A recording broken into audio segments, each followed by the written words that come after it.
Chapter 9. The Light upon the Moor. Second report of Dr. Watson. Baskerville Hall, October 15th. My dear Holmes, before breakfast on the morning following my adventure, I went down the corridor and examined the room in which Barrymore had been on the night before. The western window through which he had stared so intently has, I noticed, one peculiarity above all other windows in the house. It commands the nearest outlook onto the moor.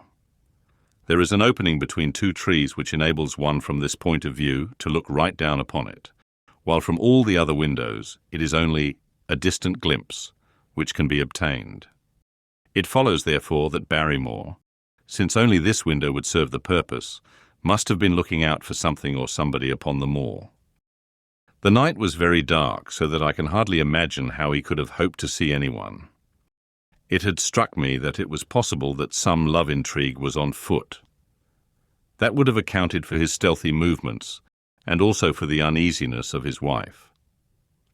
The man is a striking-looking fellow, very well equipped to steal the heart of a country girl, so that this theory seemed to have something to support it. That opening of the door which I had heard after I had returned to my room might mean that he had gone out to keep some clandestine appointment. So I reasoned with myself in the morning, and I tell you the direction of my suspicions, however much the result may have shown that they were unfounded. But whatever the true explanation of Barrymore's movements might be, I felt that the responsibility of keeping them to myself until I could explain them was more than I could bear. I had an interview with the baronet in his study after breakfast, and I told him all that I had seen. He was less surprised than I had expected. I knew that Barrymore walked about nights, and I had a mind to speak to him about it, said he. 2 or 3 times I have heard his steps, in the passage, coming and going, just about the hour you name. Perhaps, then, he pays a visit every night to that particular window, I suggested. Perhaps he does. If so, we should be able to shadow him and see what it is that he is after. I wonder what your friend Holmes would do if he were here. I believe that he would do exactly what you now suggest, said I. He would follow Barrymore and see what he did. Then we shall do it together. But surely he would hear us. The man is rather deaf, and in any case we must take our chance of that. We'll sit up in my room tonight and wait until he passes. Sir Henry rubbed his hands with pleasure, and it was evident that he hailed the adventure as a relief to his somewhat quiet life upon the moor. The baronet has been in communication with the architect who prepared the plans for Sir Charles, and with a contractor from London, so that we may expect great changes to begin here soon. There have been decorators and furnishers up from Plymouth, and it is evident that our friend has large ideas and means to spare no pains or expense to restore the grandeur of his family. When the house is renovated and refurnished, all that he will need will be a wife to make it complete. Between ourselves, there are pretty clear signs that this will not be wanting if the lady is willing, for I have seldom seen a man more infatuated with a woman than he is with our beautiful neighbour, Miss Stapleton. And yet the course of true love does not run quite as smoothly as one would under the circumstances expect. Today, for example, its surface was broken by a very unexpected ripple, which has caused our friend considerable perplexity and annoyance. After the conversation which I have quoted about Barrymore, Sir Henry put on his hat and prepared to go out. As a matter of course, I did the same. "What are you coming, Watson?" he asked, looking at me in a curious way. "That depends on whether you are going on the moor," said I. "Yes, I am." "Well, you know what my instructions are. I am sorry to intrude, but you heard how earnestly Holmes insisted that I should not leave you, and especially that you should not go alone upon the moor." Sir Henry put his hand upon my shoulder with a pleasant smile. "My dear fellow," said he, "Holmes, with all his wisdom, did not foresee some things which have happened since I have been on the moor. You understand me? I am sure that you are the last man in the world who would wish to be a spoilsport. I must go out alone." It put me in a most awkward position. I was at a loss what to say or what to do, and before I had made up my mind, he picked up his cane and was gone. But when I came to think the matter over, my conscience reproached me bitterly for having on any pretext allowed him to go out of my sight. I imagined what my feelings would be if I had to return to you and to confess that some misfortune had occurred through my disregard for your instructions. I assure you my cheeks flushed at the very thought. It might not even now be too late to overtake him, so I set off at once in the direction of Merripit House. I hurried along the road at the top of my speed without seeing anything of Sir Henry, until I came to the point where the Moor path branches off. There, fearing that perhaps I had come in the wrong direction after all, I mounted a hill, from which I could command a view, the same hill which is cut into the dark quarry. Thence I saw him at once. He was on the moor path about a quarter of a mile off, and a lady was by his side who could only be Miss Stapleton. It was clear that there was already an understanding between them, and that they had met by appointment. They were walking slowly along in deep conversation, and I saw her making quick little movements of her hands, as if she were very earnest in what she was saying, while he listened intently, and once or twice shook his head in strong dissent. I stood among the rocks watching them, very much puzzled as to what I should do next. To follow them and break into their intimate conversation seemed to be an outrage, and yet my clear duty was never for an instant to let him out of my sight.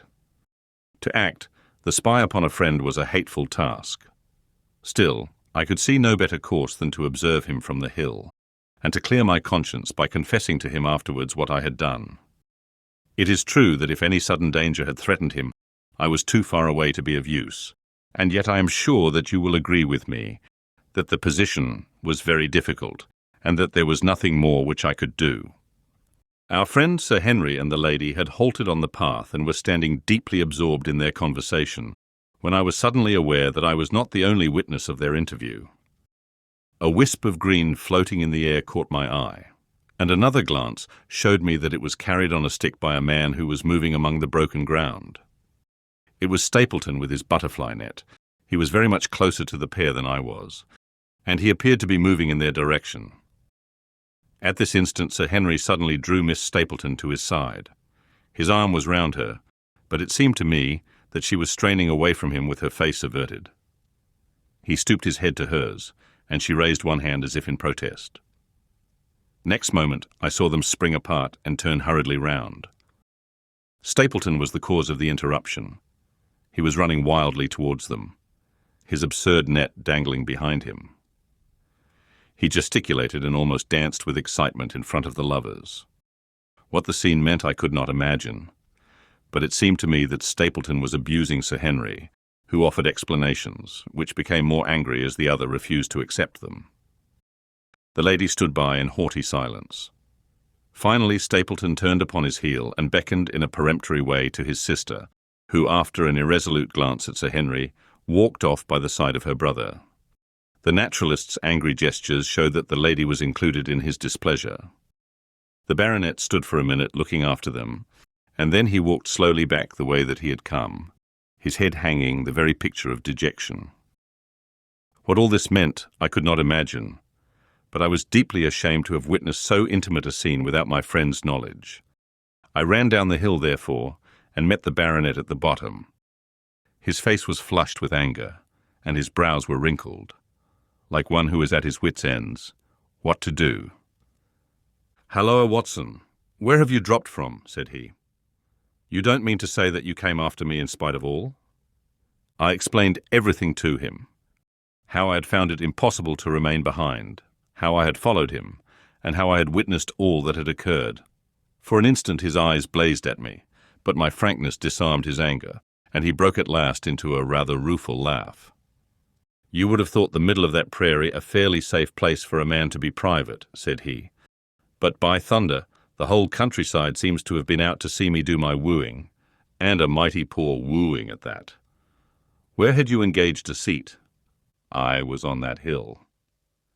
"Quite in the back row, eh? But her brother was well up to the front. Did you see him come out on us?" "Yes, I did."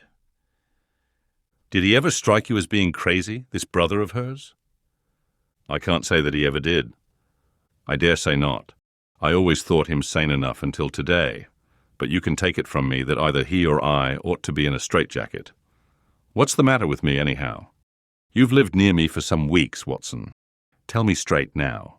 Is there anything that would prevent me from making a good husband to a woman that I loved? I should say not. He can't object to my worldly position, so it must be myself that he has this down on. What is he against me? I never hurt man or woman in my life that I know of, and yet he would not so much as let me touch the tips of her fingers. Did he say so? That, and a deal more. I tell you, Watson, I've only known her these few weeks, but from the first I just felt that she was made for me, and she too. She was happy when she was with me, and that I'll swear. There's a light in a woman's eyes that speaks louder than words. But he has never let us get together, and it was only today for the first time that I saw a chance of having a few words with her alone. She was glad to meet me, but when she did, it was not love that she would talk about, and she wouldn't have let me talk about it either if she could have stopped it. She kept coming back to it that this was a place of danger, and that she would never be happy until I had left it. I told her that since I had seen her, I was in no hurry to leave it, and that if she really wanted me to go, the only way to work it was for her to arrange to go with me. With that, I offered in as many words to marry her, but before she could answer, down came this brother of hers, running at us with a face on him like a madman. He was just white with rage, and those light eyes of his were blazing with fury. What was I doing with the lady? How dared I offer her attentions which were distasteful to her? Did I think that because I was a baronet I could do what I liked? If he had not been her brother, I should have known better how to answer him. As it was, I told him that my feelings towards his sister were such as I was not ashamed of, and that I hoped that she might honour me by becoming my wife. That seemed to make the matter no better, so then I lost my temper too, and I answered him rather more hotly than I should perhaps, considering that she was standing by. So it ended by his going off with her, as you saw, and here am I, as badly puzzled a man as any in this county. Just tell me what it all means, Watson, and I'll owe you more than ever I can hope to pay. I tried one or two explanations, but indeed I was completely puzzled myself. Our friend's title, his fortune, his age, his character, and his appearance are all in his favour, and I know nothing against him unless it be this dark fate which runs in his family, that his advances should be rejected so brusquely without any reference to the lady's own wishes, and that the lady should accept the situation without protest, is very amazing. However, our conjectures were set at rest by a visit from Stapleton himself that very afternoon. He had come to offer apologies for his rudeness of the morning, and after a long private interview with Sir Henry in his study, the upshot of their conversation was that the breach is quite healed, and that we are to dine at Merripit House next Friday as a sign of it. I don't say now that he isn't a crazy man, said Sir Henry.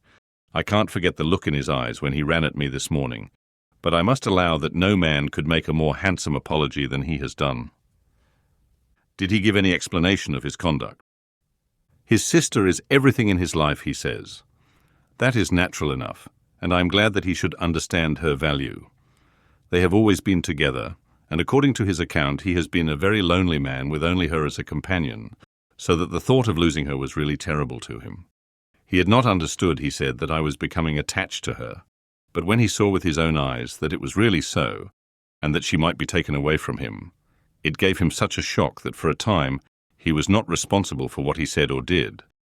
He was very sorry for all that had passed, and he recognized how foolish and how selfish it was, that he should imagine that he could hold a beautiful woman like his sister to himself for her whole life.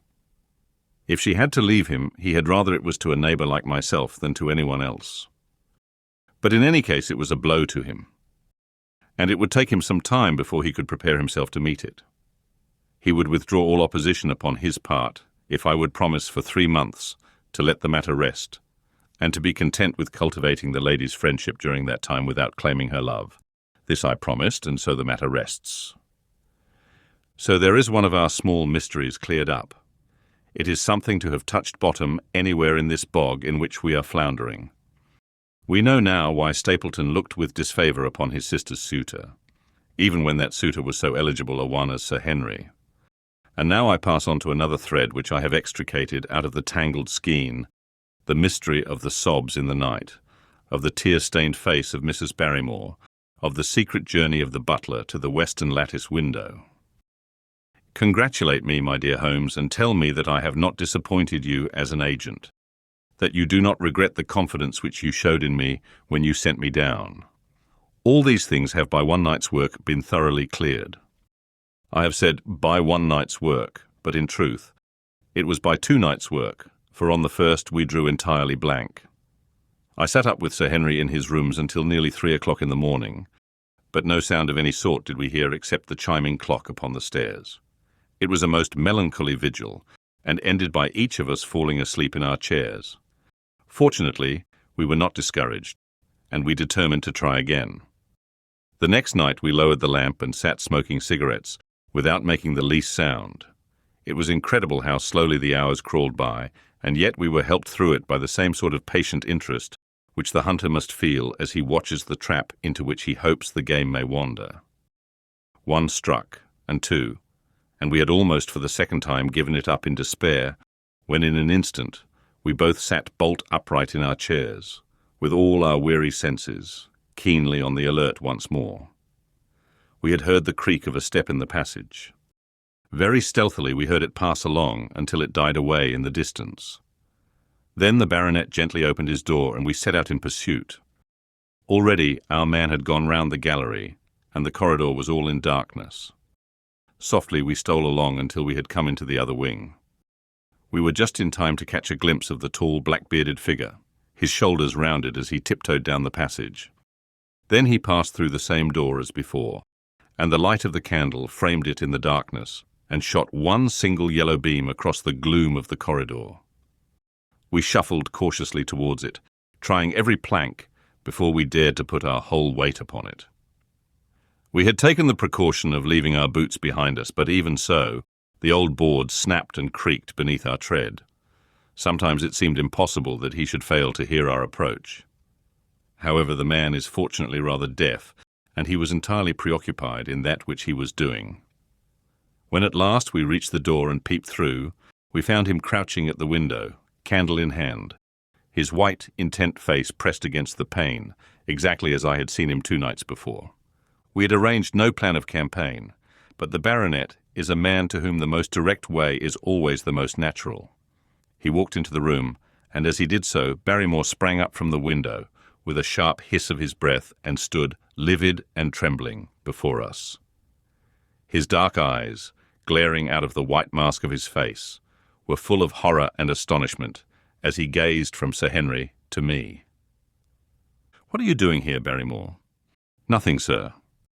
His agitation was so great that he could hardly speak, and the shadows sprang up and down from the shaking of his candle. "It was the window, sir. I go round at night to see that they are fastened." "On the 2nd floor?" "Yes, sir, all the windows." "Look here, Barrymore," said Sir Henry sternly. "We have made up our minds to have the truth out of you, so it will save you trouble to tell it sooner rather than later. Come now, no lies. What were you doing at that window?" The fellow looked at us in a helpless way, and he wrung his hands together like one who is in the last extremity of doubt and misery. "I was doing no harm, sir. I was holding a candle to the window." "And why were you holding a candle to the window?" "Don't ask me, Sir Henry, don't ask me. I give you my word, sir, that it is not my secret, and that I cannot tell it. If it concerned no one but myself, I would not try to keep it from you." A sudden idea occurred to me, and I took the candle from the trembling hand of the butler. "He must have been holding it as a signal," said I. "Let us see if there is any answer." I held it as he had done, and stared out into the darkness of the night. Vaguely I could discern the black bank of the trees, and the lighter expanse of the moor, for the moon was behind the clouds. And then I gave a cry of exultation, for a tiny pinpoint of yellow light had suddenly transfixed the dark veil, and glowed steadily in the centre of the black square framed by the window. "There it is!" I cried. "No, no, sir, it is nothing, nothing at all." The butler broke in. "I assure you, sir." "Move your light across the window, Watson," cried the baronet. "See, the other moves also. Now, you rascal, do you deny that it is a signal? Come, speak up. Who is your confederate out yonder, and what is this conspiracy that is going on?" The man's face became openly defiant. "It is my business, and not yours. I will not tell." Then you leave my employment right away. Very good, sir. If I must, I must. And you go in disgrace. By thunder, you may well be ashamed of yourself. Your family has lived with mine for over 100 years under this roof, and here I find you deep in some dark plot against me. No, no, sir, no, not against you. It was a woman's voice, and Mrs. Barrymore, paler and more horror-struck than her husband, was standing at the door. Her bulky figure in a shawl and skirt might have been comic, were it not for the intensity of feeling upon her face. "We have to go, Eliza. This is the end of it. You can pack our things," said the butler. "Oh, John, John, have I brought you to this? It is my doing, Sir Henry, all mine. He has done nothing except for my sake, and because I asked him." "Speak out, then. What does it mean?" "My unhappy brother is starving on the moor. We cannot let him perish at our very gates. The light is a signal to him that food is ready for him, and his light out yonder is to show the spot to which to bring it." "Then your brother is—" "The escaped convict, sir, Selden, the criminal." "That's the truth, sir," said Barrymore. "I said that it was not my secret, and that I could not tell it to you. But now you have heard it, and you will see that if there was a plot, it was not against you." This, then, was the explanation of the stealthy expeditions at night and the light at the window. Sir Henry and I both stared at the woman in amazement. Was it possible that this stolidly respectable person was of the same blood as one of the most notorious criminals in the country? "Yes, sir, my name was Selden, and he's my younger brother. We humoured him too much when he was a lad, and gave him his own way in everything until he came to think that the world was made for his pleasure, and that he could do what he liked in it. Then as he grew older, he met wicked companions, and the devil entered into him until he broke my mother's heart and dragged our name in the dirt. From crime to crime he sank lower and lower, until it is only the mercy of God which has snatched him from the scaffold. But to me, sir, he was always the little curly-headed boy that I had nursed and played with as an elder sister would. That was why he broke prison, sir. He knew that I was here, and that we could not refuse to help him. When he dragged himself here one night, weary and starving, with the warders hard at his heels, what could we do? We took him in and fed him and cared for him. Then you returned, sir, and my brother thought he would be safer on the moor than anywhere else until the hue and cry was over, so he lay in hiding there. But every second night we made sure if he was still there by putting a light in the window, and if there was an answer, my husband took out some bread and meat to him. Every day we hoped that he was gone, but as long as he was there we could not desert him.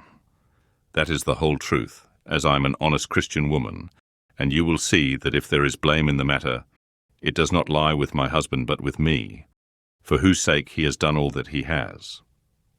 The woman's words came with an intense earnestness, which carried conviction with them. "Is this true, Barrymore?" "Yes, Sir Henry, every word of it." "Well, I cannot blame you for standing by your own wife. Forget what I have said. Go to your room, you two, and we shall talk further about this matter in the morning." When they were gone, we looked out of the window again. Sir Henry had flung it open, and the cold night wind beat in upon our faces. Far away in the black distance there still glowed that one tiny point of yellow light. "I wonder he dares," said Sir Henry. "It may be so placed as to be only visible from here." "Very likely. How far do you think it is?" "Out by the cleft tor, I think. Not more than a mile or two off." "Hardly that." "Well, it cannot be far if Barrymore had to carry out the food to it, and he is waiting, this villain, beside that candle. By thunder, Watson, I am going out to take that man." The same thought had crossed my own mind. It was not as if the Barrymores had taken us into their confidence. Their secret had been forced from them. The man was a danger to the community, an unmitigated scoundrel for whom there was neither pity nor excuse. We were only doing our duty in taking this chance of putting him back where he could do no harm. With his brutal and violent nature, others would have to pay the price if we held our hands. Any night, for example, our neighbours, the Stapletons, might be attacked by him, and it may have been the thought of this which made Sir Henry so keen upon the adventure. "I will come," said I. "Then get your revolver and put on your boots. The sooner we start the better, as the fellow may put out his light and be off." In 5 minutes we were outside the door, starting upon our expedition. We hurried through the dark shrubbery, amid the dull moaning of the autumn wind and the rustle of the falling leaves. The night air was heavy with the smell of damp and decay. Now and again the moon peeped out for an instant, but clouds were driving over the face of the sky. And just as we came out on the moor, a thin rain began to fall. The light still burned steadily in front. "Are you armed?" I asked. "I have a hunting crop." "We must close in on him rapidly, for he is said to be a desperate fellow. We shall take him by surprise and have him at our mercy before he can resist." "I say, Watson," said the baronet, "what would Holmes say to this? How about that hour of darkness in which the power of evil is exalted?" As if in answer to his words, there rose suddenly, out of the vast gloom of the moor, that strange cry which I had already heard upon the borders of the great Grimpen Mire. It came with the wind through the silence of the night, a long, deep mutter, then a rising howl, and then the sad moan in which it died away.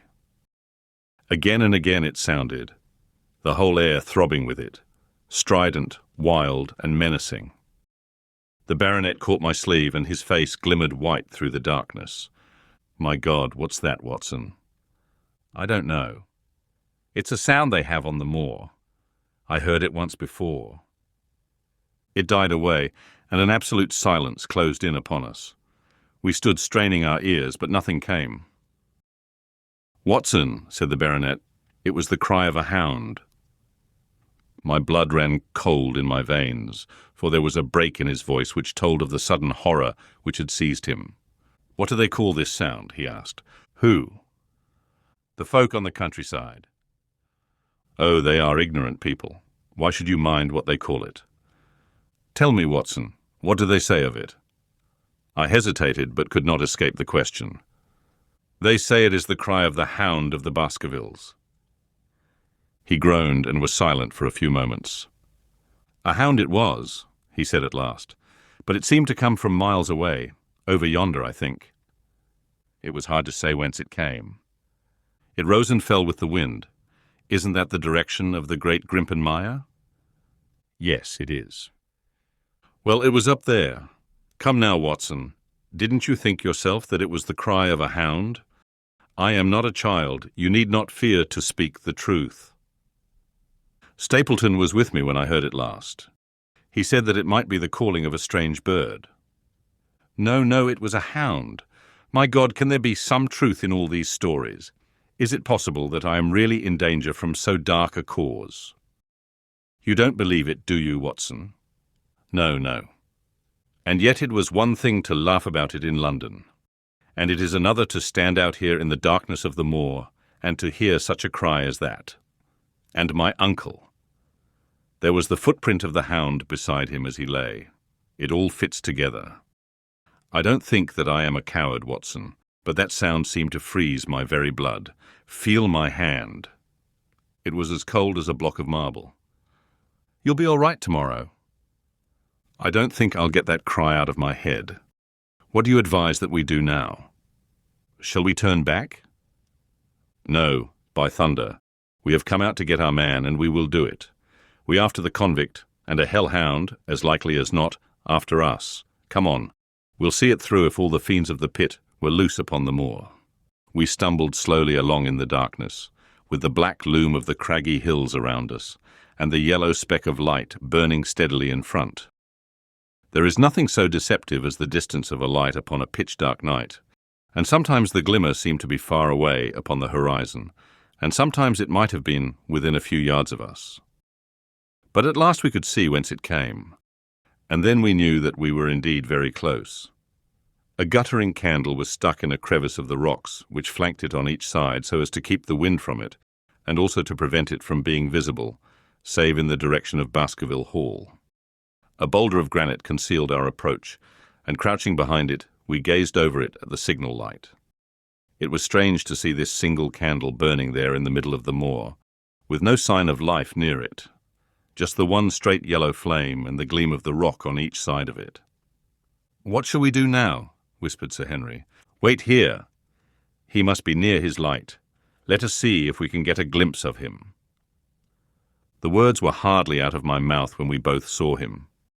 Over the rocks, in the crevice of which the candle burned, there was thrust out an evil yellow face, a terrible animal face, all seamed and scored with vile passions, foul with mire, with a bristling beard and hung with matted hair. It might well have belonged to one of those old savages who dwelt in the burrows on the hillsides. The light beneath him was reflected in his small, cunning eyes, which peered fiercely to right and left through the darkness, like a crafty and savage animal who has heard the steps of the hunters. Something had evidently aroused his suspicions. It may have been that Barrymore had some private signal which we had neglected to give, or the fellow may have had some other reason for thinking that all was not well. But I could read his fears upon his wicked face. Any instant he might dash out the light and vanish in the darkness. I sprang forward, therefore, and Sir Henry did the same. At the same moment, the convict screamed out a curse at us and hurled a rock which splintered up against the boulder which had sheltered us. I caught one glimpse of his short, squat, strongly built figure as he sprang to his feet and turned to run. At the same moment, by a lucky chance, the moon broke through the clouds. We rushed over the brow of the hill, and there was our man running with great speed down the other side, springing over the stones in his way with the activity of a mountain goat. A lucky long shot of my revolver might have crippled him, but I had brought it only to defend myself if attacked, and not to shoot an unarmed man who was running away. We were both swift runners and in fairly good training, but we soon found that we had no chance of overtaking him. We saw him for a long time in the moonlight until he was only a small speck moving swiftly among the boulders upon the side of a distant hill. We ran and ran until we were completely blown, but the space between us grew ever wider. Finally we stopped and sat panting on two rocks while we watched him disappearing in the distance.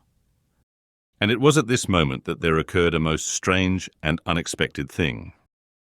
We had risen from our rocks and were turning to go home, having abandoned the hopeless chase. The moon was low upon the right, and the jagged pinnacle of a granite tor stood up against the lower curve of its silver disk. There, outlined as black as an ebony statue on that shining background, I saw the figure of a man upon the tor. Do not think that it was a delusion, Holmes. I assure you that I have never in my life seen anything more clearly. As far as I could judge, the figure was that of a tall, thin man. He stood with his legs a little separated, his arms folded, his head bowed, as if he were brooding over that enormous wilderness of peat and granite which lay before him. He might have been the very spirit of that terrible place. It was not the convict. This man was far from the place where the latter had disappeared. Besides, he was a much taller man.